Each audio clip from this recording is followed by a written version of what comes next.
Hello everyone, welcome to PCS परीक्षा। जैसा कि आपको थंबनेल से पता होगा कि ये वीडियो इम्पॉर्टेंट थीम्स और इम्पॉर्टेंट टॉपिक्स जो कि 70th यूपीएससी के लिए काफ़ी इम्पॉर्टेंट होने वाला है उसके रिगार्डिंग है।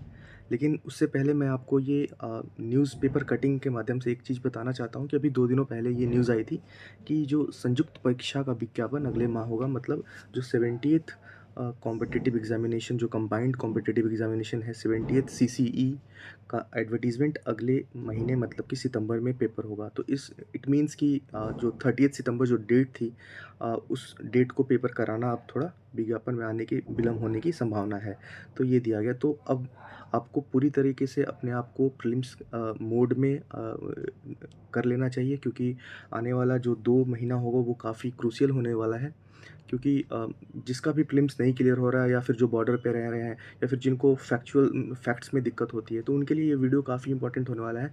क्योंकि इस वीडियो के माध्यम से मैं वैसे थीम्स और वैसे टॉपिक्स बताऊंगा जो हाई यील्डिंग टॉपिक्स हैं, और उन टॉपिक्स की ग्रेविटी को आप ऐसे समझ सकते हैं कि उससे हर साल उससे रिलेटेड क्वेश्चंस, और बहुत सारे क्वेश्चंस, मतलब मोस्ट मेजॉरिटी ऑफ क्वेश्चंस, मतलब अगर आपने इन सारे टॉपिक्स को कर लिया तो एटलीस्ट 100 मार्क्स तो आप इजीली अपना सिक्योर कर सकते हैं, बशर्ते कि आपको सिली मिस्टेक्स को कम करना पड़ेगा। और और जब आप अपनी पढ़ाई अब कंटिन्यू करें तो आप कोशिश करें कि इन सारे टॉपिक्स को बहुत अच्छे से कवर अप करते हुए जाएं। इनके पीवाईक्यूज़ को देखें, इनके जो भी जहाँ पे जो सिली मिस्टेक्स के चांसेस हैं, जो भी क्रूशियल पॉइंट्स हैं, उसको सॉर्ट आउट करते चलें। तो इस वीडियो को स्टार्ट करते हैं ज़्यादा लंबा ना करते हुए। मैं आपको इम्पॉर्टेंट टॉपिक्स बता देता हूँ, जैसे कि यहाँ पे मैंने 50 मोस्ट इम्पॉर्टेंट टॉपिक्स सिलेक्ट किए हैं जो कि प्रीलिम्स के लिए काफ़ी ज़्यादा इंपॉर्टेंट होने वाले हैं। तो इन 50 थीम्स को अगर आपने कर लिया ढंग से, तो आई एम प्रीटी श्योर कि आप बहुत अच्छा स्कोर करेंगे और प्रीलिम्स की गारंटी रहेगी कि प्रीलिम्स आपका नहीं रुकेगा। तो सबसे पहला आता है इकोनॉमिक्स और ज्योग्राफी में। तो हम यहाँ पे देखते हैं budget of India and Bihar, ये आपको करके जाना है, क्योंकि इनसे क्वेश्चंस आने के हर बार काफ़ी ज़्यादा चांसेस होते हैं। इकोनॉमिक सर्वे आपको इंडिया और बिहार दोनों करके जाना है, जो कि समरी फॉर्म में मार्केट में अवेलेबल होता है। इनफैक्ट बिहार बजट को हमने अपने टेलीग्राम चैनल पे भी डाला है, काफ़ी क्रिस्प है, बहुत प्रिसाइजली उसको बनाया गया है। मैं टेलीग्राम का जो चैनल का लिंक मैं डिस्क्रिप्शन बॉक्स में डाल दूंगा, आप वहाँ से देख सकते हैं। Even forest report of India and Bihar, तो आप देख सकते हैं बिहार का फॉरेस्ट रिपोर्ट हमने टेलीग्राम चैनल पे डाला हुआ है। Census of Bihar and India, वो हमने अपने चैनल पे डाला। तो ये सारे टॉपिक्स काफ़ी इंपॉर्टेंट होने वाले हैं। ज्योग्राफी के टॉपिक्स जैसे मिनरल्स, पासेस, रिवर्स, लेक्स, ये काफ़ी ज़्यादा इंपॉर्टेंट हो जाते हैं। जैसे वाटरफॉल, हाईएस्ट वाटरफॉल कौन सा है, जॉग है, कुचिकल है, क्या है। तो इस तरह से ये क्वेश्चंस बन जाते हैं। फिर पासेस, कौन कौन से पासेस, सेला टनल कहाँ है, रोहतांग पास कहाँ है, ये सारे पासेस के बारे में क्वेश्चंस आ सकते हैं। मिनरल्स बहुत इंपॉर्टेंट हो जाते हैं, not only from Bihar, India level पे भी जो मिनरल्स हैं कि इंडिया में सबसे ज़्यादा माइका प्रोडक्शन कहाँ पे होता है, सबसे ज़्यादा बॉक्साइट का प्रोडक्शन कहाँ पे होता है, आयरन ओर सबसे ज़्यादा कहाँ पे है। तो इन सारे, तो बेसिकली ज्योग्राफी के लिए आपको एनसीईआरटी बहुत अच्छे से करना पड़ेगा। एनसीईआरटी का दूसरा कोई अल्टरनेटिव नहीं है। अगर आप एनसीईआरटी अच्छे से करते हैं तो ज्योग्राफी के सारे पोर्शंस आप कवर अप कर पाएंगे। रही बात इकोनॉमिक्स की, तो इकोनॉमिक्स सर्वे, बजट, ये दोनों टॉपिक्स काफ़ी इंपॉर्टेंट होते हैं। उसके अलावा apart from that government schemes हैं, इंडिया और बिहार दोनों बहुत इंपॉर्टेंट हैं। और इकोनॉमिक्स से रिलेटेड जो भी करंट में इश्यूज़ हों, करंट में न्यूज़ हो, आप उसको करंट अफेयर के थ्रू कवर अप करते हुए चलेंगे तो वो बहुत ईजीली आप उसको टैकल कर पाएंगे। नेक्स्ट हमारा सब्जेक्ट है पॉलिटी। पॉलिटी में बहुत ज़्यादा इंपॉर्टेंट होता है पंचायती राज, अर्बन लोकल बॉडीज़, वो अमेंडमेंट एक्ट्स जो हुए थे, 73rd अमेंडमेंट एक्ट, तो ये ज़्यादा इंपॉर्टेंट हो जाता है। पार्लियामेंट एंड स्टेट लेजिस्लेचर, इससे क्वेश्चंस हर बार पूछे जाते हैं। सुप्रीम कोर्ट, हाई कोर्ट, इससे भी मैं आपको कुछ क्वेश्चंस के थ्रू मैं प्रूफ के तौर पे भी दिखाऊंगा कि कैसे, किस प्रकार से इन सारे टॉपिक्स से क्वेश्चन हर बार पूछे गए हैं। मैंने पिछले 2 सालों के क्वेश्चन पेपर को, हालांकि मैंने पिछले 10-12 साल के क्वेश्चन पेपर का एनालिसिस किया, लेकिन जैसे ही पैटर्न जब से चेंज हुआ है 67th के बाद से, इवन 68-69 में भी काफ़ी सारे क्वेश्चंस इन सारे थीम्स जो मैं आपको बता रहा हूँ उनसे पूछे गए हैं। नेक्स्ट हमारा आ जाता है कॉन्स्टिट्यूशनल डेवलपमेंट, इंपॉर्टेंट अमेंडमेंट्स जो अभी रिसेंटली हुआ है, नारी शक्ति वंदन योजना, उससे पहले वो ओबीसी को वो कर दिया, कॉन्स्टिट्यूशनल दर्जा मिल गया। तो इस तरीके से आर्टिकल जो जीएसटी कौन से अमेंडमेंट आया था, तो ये सारे इंपॉर्टेंट टॉपिक्स हैं, इंपॉर्टेंट अमेंडमेंट्स हैं जो आपको देखना होगा। लाइक जो वोटिंग की एज कौन से अमेंडमेंट एक्ट से कम की गई थी, फिर ये सारे अमेंडमेंट एक्ट्स बहुत ज़्यादा इंपॉर्टेंट है, क्योंकि फ्रिक्वेंटली इन अमेंडमेंट से आपके क्वेश्चंस आपको देखने मिलेंगे। जो सबसे important amendment 42nd amendment act, 44th amendment act, ये बहुत ज़्यादा इंपॉर्टेंट हो जाते हैं। देन उसके बाद हमारा आता है fundamental right, DPSP and fundamental duties. ये भी बहुत इंपॉर्टेंट टॉपिक्स हैं, not only for BPSC, other PCS exams के लिए भी बहुत ज़्यादा इंपॉर्टेंट टॉपिक है ये। Constitutional and non constitutional bodies like UPSC, SPSC और election commission, CAG non constitutional bodies में आ जाती हैं। लाइक नॉन कॉन्स्टिट्यूशनल सीआईसी हो गई, central information commission, NHRC national human right commission, SHRC. इनका कॉम्पोजिशन क्या होता है, इनको कौन अपॉइंट करता है, इनका रिमूवल का क्या प्रोसीजर है, इनके पावर्स क्या हैं। इवन कॉन्स्टिट्यूशनल बॉडीज़ में आर्टिकल बहुत इंपॉर्टेंट होता है। आर्टिकल 280 किससे रिलेटेड है, तो ये फाइनेंस कमीशन से है। 148 सीएजी से रिलेटेड है। तो ये सारी चीज़ें बहुत ज़्यादा इंपॉर्टेंट हो जाती हैं, क्योंकि इनसे बहुत सिली मिस्टेक्स हमसे कराए जा सकते हैं अगर हमने इन सारे टॉपिक्स पे ध्यान नहीं दिया। तो पॉलिटी के लिए ये सारी जो भी इंपॉर्टेंट टॉपिक्स हैं, आपको इनको कवर अप करना पड़ेगा। लाइक ये मैंने जो भी टॉपिक्स दिए हैं, ये बहुत बहुत ज़्यादा इंपॉर्टेंट टॉपिक्स हैं, आपको ये देखना। अब आती है बात हिस्ट्री। हिस्ट्री बहुत बड़ा सिलेबस होता है। लाइक हिस्ट्री में 3 पार्ट्स हो जाते हैं, एंशिएंट, मेडिवल एंड मॉडर्न। तो इन सबको मिला करके मैंने सबको बहुत अच्छे से कैटेगराइज करके इसमें दिया हुआ है। तो सबसे पहला हमारा टॉपिक होता है एंशिएंट में हड़प्पन सिविलाइजेशन। इससे भी हर बार क्वेश्चंस पूछे जाते हैं कि कौन सा सबसे बड़ा हड़प्पन साइट रहा है, कहाँ पे कौन सी चीज़ें मिली है। जैसे प्लाउड फील्ड कहाँ पे मिला है, कहाँ पे बैंगल्स कहाँ पे मिले हैं, इनका स्ट्रक्चरिंग क्या था, इनका इनकी जो इनको कहा जाता था कि सबसे पहले जो अर्बनाइजेशन शुरू हुआ था हड़प्पन सिविलाइजेशन में होता, तो ये बर्न्ड ब्रिक्स का इस्तेमाल करते थे। तो हड़प्पन सिविलाइजेशन के बारे में आपको बहुत अच्छा एक नॉलेज होना चाहिए। Buddhism, Jainism is also very important. Jewels of Buddhism क्या है, त्रिरत्ना क्या है, कहाँ कहाँ ये बुद्ध संगति हुई थी, जैन काउंसिल्स कहाँ कहाँ हुई थी, जैन 20 तीर्थंकर्स कौन कौन से थे, 23rd कौन थे, फर्स्ट कौन थे। ये सारे बहुत इंपॉर्टेंट है। बुद्ध से रिलेटेड, उनके लाइफ साइकिल से रिलेटेड की चीज़ें पूछी जा सकती हैं। महापरिनिर्वाण क्या होता है, ये सारी चीज़ें आपको बहुत अच्छे से देखना पड़ेगा। मौर्य डायनेस्टी, ये भी बहुत इंपॉर्टेंट डायनेस्टी है। इससे रिलेटेड इनके एडमिनिस्ट्रेशन के बारे में, इनके कॉइन्स कैसे थे, ये क्वेश्चंस पूछे जाते हैं। Gupta period is very important. Like इसको कहा जाता था golden period of ancient India. तो ये कैसे कैसे इसमें डेवलपमेंट्स हुई हैं, कौन कौन से मेन बहुत इंपॉर्टेंट रूलर्स थे गुप्ता पीरियड के। लाइक समुद्रगुप्त थे, चंद्रगुप्त वन थे। उनके टाइम पे जैसे चंद्रगुप्त के टाइम पे फाहियान आए थे। तो ये चीज़ें आपको याद रखनी पड़ेगी। और उनके एडमिनिस्ट्रेशन के बारे में कि इनके टाइम पे क्या क्या एडमिनिस्ट्रेटिव चेंजेस हुए थे, सेंट्रलाइज्ड एडमिनिस्ट्रेशन था या डिसेंट्रलाइज्ड था।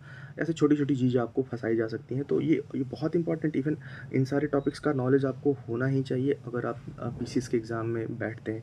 नॉट ओनली फॉर पीसीएस, ये वनडे एग्ज़ाम में भी ये सारे टॉपिक्स बहुत इंपॉर्टेंट। पाल वंश के बारे में, जो कि बिहार के आसपास का ये डायनेस्टी थी, लाइक बंगाल और बिहार को कवर अप करता था। तो पाल वंश के जो शासक होते थे, धर्मपाल, गोपाल, तो ये बहुत इंपॉर्टेंट है। दिल्ली सल्तनत, दिल्ली सल्तनत भी बहुत इंपॉर्टेंट टॉपिक है। आपको इसके हर जो इसमें कौन कौन से राइटर्स, बहुत सारी चीज़ें लिखी गई हैं इस पीरियड के दौरान, तो ये सारी चीज़ें पूछी जाती हैं। सोशियो रिलीजियस मूवमेंट्स में जैसे लाइक राजा राम मोहन रॉय के बारे में, ज्योतिबा फुले के बारे में, विवेकानंद के बारे में, शुद्धि मूवमेंट जो चलाया था दयानंद सरस्वती ने, आर्य समाज, इन सब के बारे में आपको अच्छे से पिक करके ढंग से पढ़ना पड़ेगा। इंडियन नेशनल कांग्रेस से रिलेटेड हर बार की आईएनसी का पहला सेशन कहाँ पे हुआ था, आईएनसी का बिहार में कौन कौन सा सेशन हुआ था, आईएनसी के सेशंस को किसने 1907 में जब सूरत स्प्लिट हुआ था तो उसको किसने प्रिसाइड किया था। ये सारे बहुत इंपॉर्टेंट टॉपिक्स हैं। Books, newspaper, journals during colonial period, ये भी बहुत इंपॉर्टेंट है। लाइक जस्ट फॉर एग्जांपल अगर मैं दूं कि एनी बेसेंट के द्वारा कौन सी जर्नल पब्लिश की गई थी, महात्मा गांधी के द्वारा कौन सी। हाँ, the most important topic is from modern history. अगर आपको बताऊँ, गांधी जी, इनसे रिलेटेड बिहार में गांधी जी का क्या क्या रोल रहा। लाइक चंपारण सत्याग्रह, चंपारण सत्याग्रह में को इनिशिएट करने के लिए, वहाँ के चंपारण फार्मर्स के इश्यूज़ को उठाने के लिए किसने महात्मा गांधी को बिहार बुलाया, राजकुमार शुक्ला। और भी इससे रिलेटेड सारी चीज़ें, गांधी जी से रिलेटेड, गांधी जी के की किताबें जैसे हिंद स्वराज, उन्होंने किस भाषा में लिखी थी, गांधी जी ने अपनी ऑटोबायोग्राफी किस नाम से लिखी थी। ये सारे बहुत इंपॉर्टेंट टॉपिक्स हैं। उनके द्वारा कौन कौन से संस्थान चलाए जा रहे थे, तो ये बहुत ज़्यादा इंपॉर्टेंट होने वाला है। बुक्स एंड ऑथर, जैसा कि मैंने कुछ दिन पहले बोला था कि आपको ये तीनों तीनों सेक्शन जो भी हैं, एंशिएंट, मेडिवल और मॉडर्न, इनके बुक्स एंड ऑथर आपको देखने हैं। बिहार स्पेशल में हिस्ट्री एंड ज्योग्राफी पार्ट बहुत इंपॉर्टेंट है। Very important part. आपको इसको अच्छे से कवर करना है, तो अभी हमने प्लान किया है, जैसे हिस्ट्री का मैंने पार्ट 1 और पार्ट 2 मेडिवल का जो कि पूरी तरह कंप्लीट हो चुका है, उसको हमने अपने चैनल पे अपलोड कर दिया है। अभी हम लोग मॉडर्न हिस्ट्री को प्रिपेयर कर रहे हैं, वो भी टेलीग्राम चैनल पे अपलोड कर दिया जाएगा और यहाँ पे वीडियो के माध्यम से उसको पढ़ाया भी जाएगा। ज्योग्राफी पे भी हम लोग काम कर रहे हैं, फिर then we will provide you with ancient history of Bihar. तो हिस्ट्री और ज्योग्राफी की आप टेंशन बिल्कुल ना लें, वो बहुत जल्दी समय रहते हम इसको पब्लिश कर देंगे और अपने टेलीग्राम चैनल पे भी डाल देंगे। अब बात आती है साइंस। साइंस बहुत ज़्यादा डाइसी और बहुत ज़्यादा वेग सा हो गया, बहुत डिफ़िकल्ट भी लगता है बहुत लोगों को जो नॉन साइंस बैकग्राउंड से हैं। तो उनके लिए कुछ टॉपिक्स तो खासकर बहुत इंपॉर्टेंट है जो आपको बहुत अच्छे से पढ़ना ही पड़ेगा, like light and radiation, units and measurement, sound से क्वेश्चन बहुत बार पूछा गया। Scalar and vector quantity, very common topic, बहुत पूछा जाता है कि फोर्स, डिस्प्लेसमेंट, डेंसिटी ये स्केलर है, वेक्टर है, ये सारी चीज़ें। सेंट्रीफ्यूगल फोर्स, सेंट्रीपिटल फोर्स के बारे में क्वेश्चंस आते हैं। इलेक्ट्रिसिटी से रिलेटेड क्वेश्चंस आते हैं कि इलेक्ट्रिकल डेंसिटी क्या, तो उसको रिलेट कर देंगे फिर स्केलर वेक्टर क्वांटिटी से कि इलेक्ट्रिकल इलेक्ट्रिसिटी डेंसिटी जो है स्केलर क्वांटिटी है या वेक्टर क्वांटिटी है। एसिड, बेस एंड सॉल्ट से रिलेटेड केमिस्ट्री में बहुत इंपॉर्टेंट। मेटल्स एंड अलॉयज बहुत इंपॉर्टेंट है ये।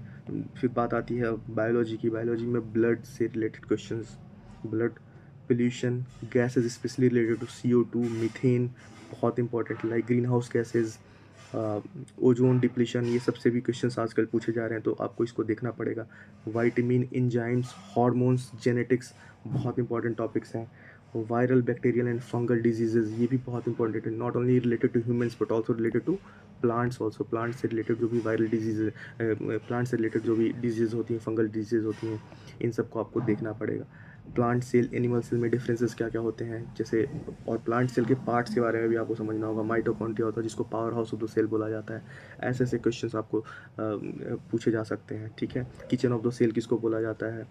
बायोडाइवर्सिटी से रिलेटेड भी क्वेश्चंस आपको अच्छे से कवर अप करना पड़ेगा। Photosynthesis is also very important topic for preliminary examination. Plant products, plant disease, जो मैंने अभी कुछ देर पहले बताया, जहाँ पे मैं डिजीज़ के बारे में बता रहा था कि ये प्लांट डिजीज़ क्या क्या होती हैं, जैसे पोटैटो से रिलेटेड डिजीज़ हो जाती हैं, फिर ये शुगर केन से रिलेटेड डिजीज़ होती हैं, उसको आपको देखना पड़ेगा। इन्वायरमेंटल लॉज एंड ऑर्गेनाइजेशन, ये बहुत, इसको ज़्यादा बहुत डिटेल में नहीं देखना है बट इंपॉर्टेंट, जैसे लाइक वाटर एक्ट कब आया था, इन्वायरमेंटल प्रोटेक्शन एक्ट EPA कब आया, 1986 में आया, फिर वाटर एक्ट कब आया, फिर air act, air pollution and prevention act कब आया, फिर लाइक सस्टेनेबल डेवलपमेंट के बारे में कब बातें स्टार्ट हुई, 1972 में। फिर आपका पहला जो रियो समिट हुआ था वो कब हुआ था। तो ये सारी चीज़ें बहुत इंपॉर्टेंट हो जाती हैं। करंट अफेयर रिलेटेड टॉपिक्स जो मैं इंपॉर्टेंट बता रहा हूँ आपको, कि आपको ये तो बिल्कुल अच्छे से कवर अप करना होगा। Like sports event, specially cricket world cup अभी हुआ है, तो उसमें किसको मैन ऑफ द मैच मिला, फाइनल मैच किसके किसके बीच में हुआ, सबसे ज़्यादा हाईएस्ट विकेट टेकर कौन रहे। 2 बार, इवन इस बार पहली बार ऐसा हुआ कि किसी प्लेयर ने 2 बार हैट्रिक लिया, जो कि पैट कमिंस थे। फिर बहुत बेस्ट ओवर का अवार्ड मिला इनको, लॉकी फर्गूसन को, जिन्होंने 4 ओवर मेडन डाल दिए पापुआ न्यू गिनी के खिलाफ। तो ये सारी, ओलंपिक बहुत इंपॉर्टेंट, बहुत ज़्यादा इंपॉर्टेंट, एशियन गेम्स हुए थे वो इंपॉर्टेंट है, नेशनल गेम्स हुए थे, इसका थीम क्या था, कहाँ पे हुआ था, इसका मोटो क्या था, ठीक है। ये टेनिस ओपन बहुत इंपॉर्टेंट है, ये रिसेंटली बहुत सारे टेनिस ओपन्स हुए थे जिसमें कार्लोस अल्कराज और नोवाक जोकोविक ने जीत पाई थी। तो ये लोग कहाँ से बिलोंग करते हैं, तो मैं जैसे बता दूं, कार्लोस अल्कराज स्पेन से बिलोंग करते हैं। तो इसी तरीके के क्वेश्चंस बनते हैं। प्राइज़ एंड अवार्ड्स की, कौन से अवार्ड किसको दिए गए, अभी जैसे recently national film fair award दिया गया आपको, फिर ऑस्कर अवार्ड्स के बारे में जानना होगा, फिर ज्ञानपीठ अवार्ड किसको मिला है। ये सारे इंपॉर्टेंट चीज़ें हैं जो आपको बहुत अच्छे से, बहुत ज़्यादा फोकस करके ये पढ़ने की ज़रूरत है, ताकि ये बिल्कुल बहुत अच्छे से याद हो जाए। बुक्स एंड ऑथर्स आपको देखने होंगे कि किसने कौन सी किताब, जैसे अभी मनोज बाजपेयी के बारे में एक किताब पीयूष पांडे के द्वारा लिखी गई थी, वो बहुत इंपॉर्टेंट हो सकती है। फिर उससे पहले अभी रिसेंटली नीतीश कुमार ने भी अपने ऊपर, उनके ऊपर लिखी गई कोई किताब थी, गांधी ऑफ बिहार और समथिंग, तो उसको उन्होंने रिलीज़ किया। तो ये भी बहुत इंपॉर्टेंट है। समिट एंड कॉन्फ्रेंसेस, कि कहाँ कहाँ पे कौन कौन सी समिट हुई है, तो ये भी बहुत इंपॉर्टेंट है। Major operations and exercises, like exercise Sadbhavna, exercise operation Ajay, operation Dosti, ये सारा इंडिया किसके किसके बीच हुआ था। वज्र प्रहार, इंडिया और किस किस किसके साथ होता है। फिर जिम एक्सरसाइज, एक्सरसाइज मैत्री, एक्सरसाइज एक्वरीन, दस्तलीक, ये सारी एक्सरसाइजेज बहुत इंपॉर्टेंट हैं। मैं कोशिश करूँगा कि शॉर्ट वीडियो के माध्यम से कुछ कुछ जो इंपॉर्टेंट एक्सरसाइजेज हैं मैं उसको डाल दूँगा अपने चैनल पे। और बाकी बिहार स्पेशल करंट अफेयर जो कि आपको देखना होगा। अगर करंट अफेयर के सोर्स की बात करें तो करंट अफेयर का सोर्स है, अगर बिहार स्पेसिफिक करंट अफेयर की बात सोर्स की बात करें तो I think Edutoria is very good, not only for Bihar but also for national और एंड इंटरनेशनल करंट अफेयर के लिए भी बहुत इंपॉर्टेंट है। एजुटेरिया से आप बहुत अच्छे से सारी चीज़ों को कवर अप कर पाएंगे ना। अब मैंने जैसे आपको स्टार्टिंग में बताया था अपने वीडियो में कि मैं प्रूफ के माध्यम से आपको सारी चीज़ें क्लियर करूँगा। तो मैं आपको दिखाना चाहता हूँ कि कैसे पिछले 69th बीपीएससी में और 68 बीपीएससी में बिल्कुल इसी सेम पैटर्न पर इसी थीम पे क्वेश्चंस आए थे। और ये बार बार not only in 68 and 69 BPSC, ये आप जब पास्ट प्रीवियस 10, 12, 15, 20 साल को भी ट्रेस करेंगे, जब आप पीवाईक्यूज़ को देखेंगे तो ये सारे थीम जो 50 थीम मैंने दिए हैं इनसे सारे क्वेश्चंस आते हैं, इन्हीं से आते हैं, इनके बाहर बिल्कुल भी क्वेश्चंस नहीं आएंगे। बस बशर्ते कि आप इनको बहुत अच्छे से इन्हीं सारे थीम को पकड़ के ढंग से करें, आपका प्रीलिम्स गारंटेड नहीं रुकेगा। जैसे मैं बोल रहा था Harappan civilisation, Indus valley civilisation से देखिए ये क्वेश्चन आया हुआ है 69th बीपीएससी का प्रीवियस ईयर क्वेश्चन मैं आपको दिखा रहा हूँ। ये क्वेश्चन देखिए हड़प्पन सिविलाइजेशन से। फिर यहाँ पे आप देखेंगे Sikkim became full fledged state of union of India in, तो ये इसका क्या आंसर होगा। ये 35 36 अमेंडमेंट अगर आप पढ़ेंगे तो आपको समझ में आएगा कि 36 अमेंडमेंट में सिक्किम जो है हमारा बिहार इंडिया का एक इंटीग्रल पार्ट और full fledge state of union of India बन गया था। तो ये क्वेश्चन देखिए। फिर कंसेप्ट ऑफ डीपीएसपी कहाँ से लिया गया था, आयरलैंड। तो मैंने आपको बोला कि डीपीएसपी आपको देखना इंपॉर्टेंट है। फिर देखिए Indian art construction of stupa चैत्य बिहार रिलेटेड टू, तो आपको पता होना चाहिए कि ये बुद्धिज़्म से रिलेटेड है। बुद्धिज़्म जैनिज़्म जैसे मैंने आपको बताया था कि काफ़ी इंपॉर्टेंट है। विक्रमशिला यूनिवर्सिटी, तो ये पाल वंश के टाइम पे विक्रमशिला बनाई गई थी। विक्रमशिला यूनिवर्सिटी कहाँ पे है, भागलपुर में है, लेकिन यहाँ पे बांका दिया हुआ है। तो ये इस चीज़ को आप एलिमिनेशन टेक्निक से भी आप इस्तेमाल, अगर आपके पास इन सारे टॉपिक्स की नॉलेज होगी तो आप अगर ये एलिमिनेट कर दें कि तो इनकरेक्ट की बात कर रहे हैं तो ये सही है। फिर कहा जा रहा है कि established by king Gopal one of Pal dynasty, लेकिन ये गलत है, ये धर्मपाल के द्वारा इस्टेब्लिश किया गया था। तो यहाँ से आप इसको भी इनकरेक्ट कर दें। और ये बजरियान सेक्ट बिल्कुल सही है, यहाँ पे तांत्रिसिज्म को बढ़ावा दिया जाता था। तो इस तरीके से आप इन सारे क्वेश्चंस को सॉल्व आउट कर सकते हैं। फिर देखिए मैंने बताया था मुगल डायनेस्टी बाबर के बारे में यहाँ पे क्वेश्चंस हैं। फिर बोधिसत्व पदोपानी इज लोकेटेड है, तो ये बुद्धिज़्म से रिलेटेड है। उसी तरीके से नेक्स्ट क्वेश्चन आप देखिए Nauroz festival, Persian festival Nauroz जो के बारे में पूछा जा रहा है कि किसने इंट्रोड्यूस किया था, तो ये बलबन ने इंट्रोड्यूस किया था। लेकिन इसको अगर पूछ दे कि किसने इसको बंद कराया था, तो इसको बंद कराया था औरंगज़ेब ने। औरंगज़ेब ने नौरोज़ फेस्टिवल को भी बंद कराया दिया था। ठीक है। इसके बाद अगर आप अगला नेक्स्ट क्वेश्चन देखें, ये जो बुक्स के बारे में बोल रहा था कि ये चरक किससे रिलेटेड, ये इंपॉर्टेंट जो भी पर्सनालिटीज़ थे एंशियंट पीरियड के टाइम पे, चरक के बारे में, ब्रह्मगुप्त, ब्राह्मणिर, विशाख दत्त के बारे में। फिर आप देखिए यहाँ पे ये क्वेश्चन है कि इंडियन कॉन्स्टिट्यूशन फंडामेंटल राइट से रिलेटेड क्वेश्चन की फंडामेंटल राइट टेकन फ्रॉम कहाँ से लिया गया था, यूनाइटेड स्टेट में बिल ऑफ राइट था, वहीं से फंडामेंटल राइट लिया गया था। उसी तरीके से देखिए सुप्रीम कोर्ट से रिलेटेड क्वेश्चन यहाँ पे पूछे गए हैं। फिर महात्मा गांधी से रिलेटेड क्वेश्चन, नंबर ऑफ जजेज, हाई कोर्ट से related question, untouchability fundamental right article 17 से रिलेटेड क्वेश्चंस आप देख सकते हैं। Champaran movement, Mahatma Gandhi again. फिर आप देखिए यहाँ पे इंडियन नेशनल आईएनसी के बारे में। तो आपको ये सारी चीज़ें बहुत अच्छे से विजुअलाइज हो रही होंगी किस प्रकार से। देखिए अगेन आईएनसी से रिलेटेड क्वेश्चन। अब हम बात करते हैं 68th बीपीएससी पीवाईक्यूज। देखिए equality before law, article 14 fundamental right. अगर आप लक्ष्मीकांत पढ़ेंगे या फिर ओनली है, इसकी भी किताब बहुत अच्छी है उसके क्वालिटी की, तो आप उसको देख सकते हैं बहुत अच्छे से क्रिस्प फॉर्म में। इनफैक्ट पूरी लक्ष्मीकांत को बहुत अच्छे से उसमें प्रिसाइज फॉर्म में कवर अप किया गया है, तो आप ये सारे क्वेश्चंस वहाँ से कवर कर पाते हैं। राज्यसभा से देखिए related questions, again supreme court, again council of minister collectively responsible to, council of minister the state is collectively responsible to legislative assembly. आपको पता होगा कि काउंसिल ऑफ मिनिस्टर जो यूनियन काउंसिल ऑफ मिनिस्टर होता है वो लोकसभा को डायरेक्टली कलेक्टिवली रिस्पॉन्सिबल होता है। तो similarly in the similar pattern अगर स्टेट की बात करें तो वो लेजिस्लेटिव असेंबली को रिस्पॉन्सिबल होगा collectively. Then again very important 73rd amendment act, panchayati raj मैंने आपको बताया था। आप देखिए खुद से देखिए, विजुअलाइज़ कीजिए। ये देखिए इकोनॉमिक सर्वे और बजट से ये क्वेश्चंस पूछे गए हैं, तो उनसे बहुत हर बार चांसेस रहते हैं कि 2 से 3 क्वेश्चंस के तो वो पूछे जाते हैं इकोनॉमिक सर्वे और बजट से। पंचायती राज, अगेन पंचायती राज, INC session, Gandhi ji, non cooperation movement Gandhi ji, all India हरिजन संघ, चंपारण सत्याग्रह, गांधी जी, तबाकत नसरी अकबर। ये मैंने बुक्स एंड ऑथर्स के बारे में बताया था कि किसने कौन सी किताबें लिखी हैं। दिल्ली सल्तनत से रिलेटेड मुकद्दम और चौधरी, जिसको विलेज हेडमैन भी कहा जाता था। तो ये फिर ज्योग्राफी का मैंने बताया था एनसीईआरटी। अगर आप एनसीईआरटी करें तो बहुत बहुत आसान क्वेश्चन है, एनसीईआरटी में बहुत अच्छे से मेंशन किया हुआ है इसके बारे में। साउंड से related question, shrillness of sound is determined by centripetal force, मैंने बताया था centripetal centrifugal force. Again sound से रिलेटेड क्वेश्चंस आप देख पा रहे हैं। ब्रोकन फ्रॉम पैंजिया, ये ज्योग्राफी वाला क्वेश्चन आप देखिए। Centripetal force, again this came, again ये डिस्टिल, ये question acid base and salt से रिलेटेड है। अगेन एसिड से रिलेटेड क्वेश्चन आया हुआ है। फिर आप देख पा रहे हैं, फिर अगेन एक एसिड से रिलेटेड क्वेश्चन है। तो ओवरऑल जैसा कि आपको मैंने इस वीडियो के माध्यम से बता दिया कि किस तरीके से क्वेश्चंस पूछे जाते हैं। तो इसको बार बार अगर आप जब देखेंगे तो आपको विजुअलाइज करेंगे, आप रियलाइज़ करेंगे कि किस तरीके से क्वेश्चंस इन्हीं थीम पे बेस्ड क्वेश्चंस पूछे जाते हैं। एक बार नहीं, बार बार रिपीट होते हैं questions.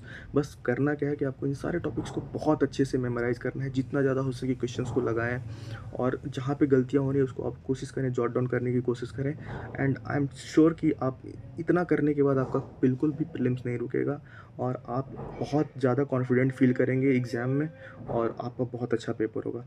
Thank you so much. अगर आपको ये वीडियो अच्छी लगे तो please do like and subscribe. Thanks a lot.